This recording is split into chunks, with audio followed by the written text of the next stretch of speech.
Hello, everyone, and welcome back. Today we are looking at the G.I. Joe Battle Wagon. The Battle Wagon was a motorized battle wagon that was first released in the United States in 1991 and was available in 92 and unfortunately was discontinued in 1993. This was motorized, a four-wheel drive and detachable motorized rapid fire cannon. So really the only motorized part of this is the cannon on the back, which is a 8 missile launcher in those respects. We do not have as many pictures as what we sometimes get here on yojo.com, but we do have some nice pictures, at least to start off with, and a wonderful box cover to at least see how this was originally advertised to everyone way back when. And it is an interesting machine. It really is. We have extra missiles on the side, so that way when you lose a couple, you have spares. Kind of a nice feature here. We do have gunners on each side as well as a gunner on top. So it does add to the flavor. This is a very small and compact vehicle. Um, Looking at it, I don't know what I put down for the speed. I think I probably have it a little faster than what it probably should be.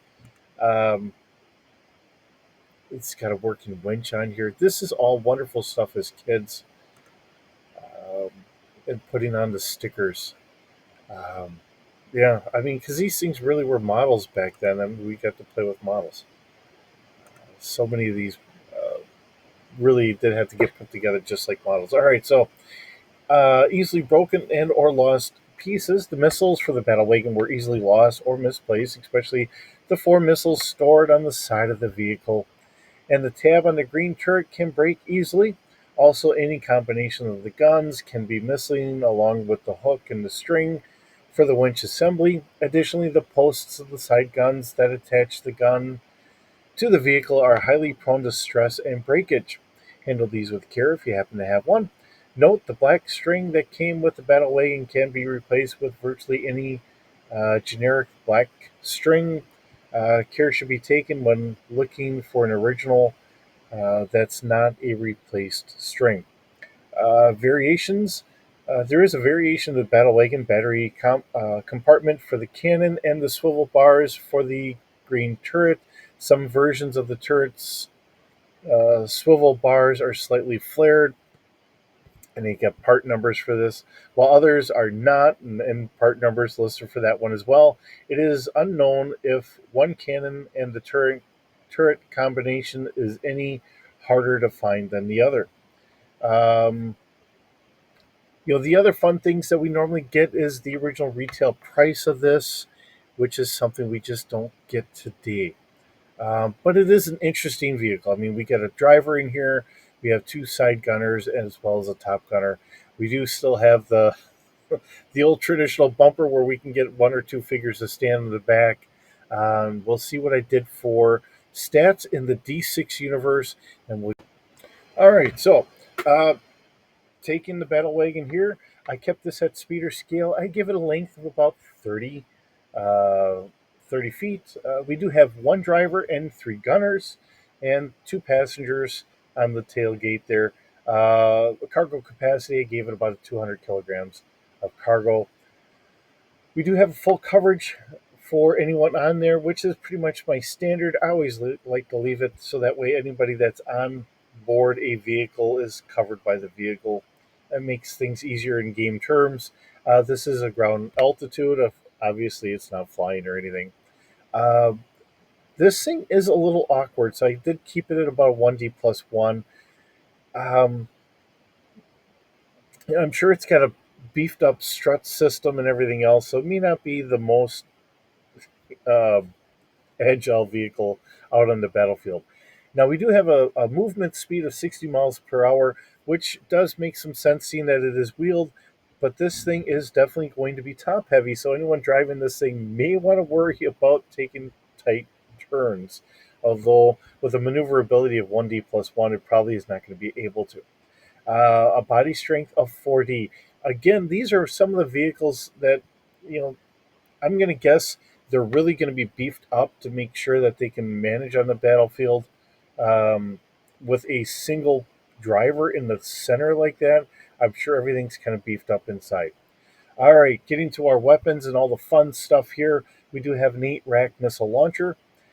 This is going to be at Walker scale, so kind of like tow missiles in a lot of regards. Fire control, of course, is going to be a 2D. Damage. Our damage is going to be 7D per missile. Uh, so keeping in that flavor, if you shoot just the one missile at a time, it's going to be 7D. Every additional missile, it's going to be an extra 1D if you do them all at once. Kind of like what I've been doing with our BattleTech series, just wanting to, break it up. So if you want to just shoot one missile at one, go for it. Gives you 8 rounds. With they have 4 extra missiles off to the side, so you have like 4 reloads. So it gives you 12 missiles in all. But if you decide that it's just something big, like say the Terradrome, maybe you want to shoot everything at one time and just see how big of a hole you can make into the side of the armor. We also have 2 twin laser cannons, and I think I messed that up. We have a twin laser cannon. Um, Something tells me I messed this up, but I know I was going over everything, and maybe it did list that there was an extra laser cannon on here. So we do have a twin laser cannon, personnel scale, forward facing or front facing. Fire control is 2D, damage is 7D. So I'm going to guess that that is somewhere on here for the driver, as well as having 2 laser cannons on the side. These are side turrets, personnel scale. Fire control is 2D, and damage is 7D, again at personnel scale. Um, Gives it a well-rounded attack vehicle. Um, Seems like in this series of year, we're getting a lot more wheeled vehicles again. Um, it's interesting how it kind of ebbs and flows, going from more tracked vehicles to more wheeled vehicles. The advantage is, and I think I've said this in another video before, when we have wheeled vehicles, we can get them out on a highway, we can get them at highway speed, thus the 60-mile-an-hour speed limit. So we can get them here and there a little easier.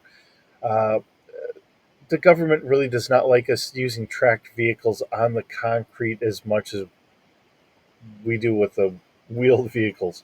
So therefore, whenever we have to transport them a big distance, typically we have to put them up on a trailer and then get them moved over and then drop them down.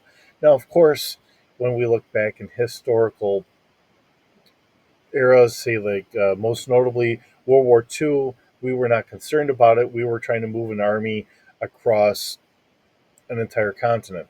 Um, Vietnam, again, we're out in the wilderness and out in the hinterlands and all that, not on paved roads as much, so it wasn't as big of a deal. We do have rubber track pads on there or on the tracked vehicles, but quite often they do wear out, and then we just start beating up the concrete, and that's just some of the things that we try not to do. So, for our own highways as well as for our allies, we try not to run tracked vehicles on highways as much as possible. Not saying that that doesn't happen, but if we can try and eliminate that wear and tear on the highways that we don't have to then replace, it's always a nice thing. So that also helps in that ebb and flow of why we go for more wheeled vehicles at times than tracked, and other times we're going more tracked vehicles than wheeled vehicles. It's just a slight change in doctrine, or saying, hey, I think we've got enough of the tracked vehicles. I think we're doing pretty good here. Let's get something that we can move a little bit more on its own instead of having to trailer things all over the place. So, with that being said, thank you so very much for joining me today. It's wonderful having you here. I hope you're doing well, and I will see you in the next video.